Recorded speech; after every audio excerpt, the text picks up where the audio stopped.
Well, hello and welcome to unit number 10 in our Introduction to Interpretation course. Unit number 10 is on visitor motivations. Why do people actually attend interpreter programs? What do they hope to get out of an interpreter program? What are they looking for when they come to an interpreter program?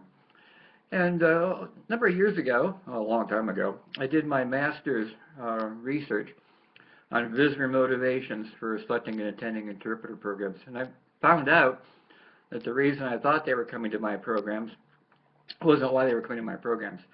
There are a number of factors that entered into why people select to and attend interpreter programs. One of which is the topic. Is it a topic of intrinsic interest to them? But also the delivery method. They want to know if this is going to be a hands-on program, an immersion experience. Will there be some sort of participation that I can do? What knowledge level will the program be presented at? And so as we begin to learn these things, we even learned that men like different programs than women do, and different age groups like different programs. Younger people like programs that older people don't like, and vice versa. So whenever you advertise a program or an event, whether it's a museum, park, zoo, doesn't make any difference, just by advertising that program, you're selecting out an audience and you're attracting to an audience that likes the variables that that program offers, the topic, the location, the kind of experiences that that program topic and that program will offer. And those are the things we'll focus on in Unit 10. I've given you two graphs there and some readings. One is on Maslow's hierarchy of needs. People do come to programs based on their hierarchy of needs. Some people, the needs really start at physiological needs. That's kind of baseline. Need to go to the bathroom, need to eat, things like that. So before we do any interpreter programs, we want to make sure that their physiological needs are met.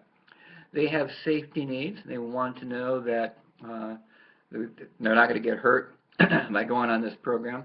That's why a lot of people like guided programs, whether it's a boat trip, canoe trip, bicycle trip, guided walk, because the guide is a safety mechanism. So if there's an accident or they get hurt, there's somebody there that will help take care of them. They have belongingness needs. They like to be with people like them. Bird watchers like to be on programs with other bird watchers, and Civil War buffs like to be on programs with other Civil War buffs, things like that. We have esteem needs. We like to know more. That's why we read newspapers and get magazines and go to programs. A lot of people really, are kind of knowledge hogs. They want to know as much as they can about a subject.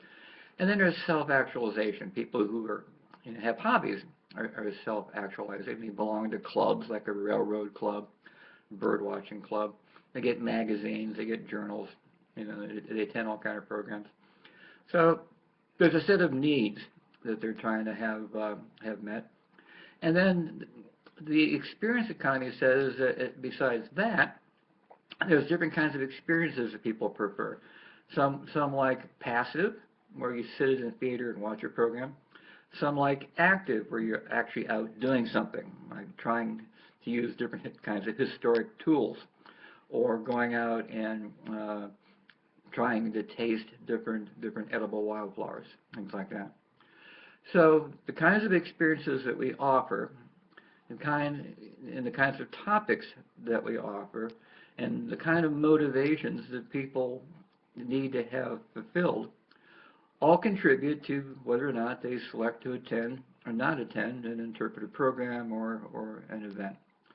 So that's what I want you to think about today. Now, this subject we could actually spend an entire semester on in college on visitor psychology, but you don't have to do that. I just want you to be aware and thinking that whenever you advertise a program, no matter what it's about, the topic of the program, the presentation of the program, the knowledge level of the program, the kind of motivation that it might generate in a visitor, all play a factor on who might attend and how many might attend that program.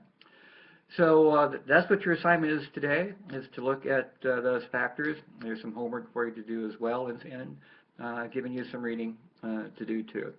If you have any questions at all, as usual, you can email me or we can Skype and talk more about it. And as you're thinking about this, think about what motivated you to attend interpretive programs. If you attended a guided walk, campfire program, went to visit a museum, went to a historic site, why? What did you hope to get out of that experience? And as you think about that, think about the fact that all the other people who you might have met at that program were probably thinking about the same things. So that's about it.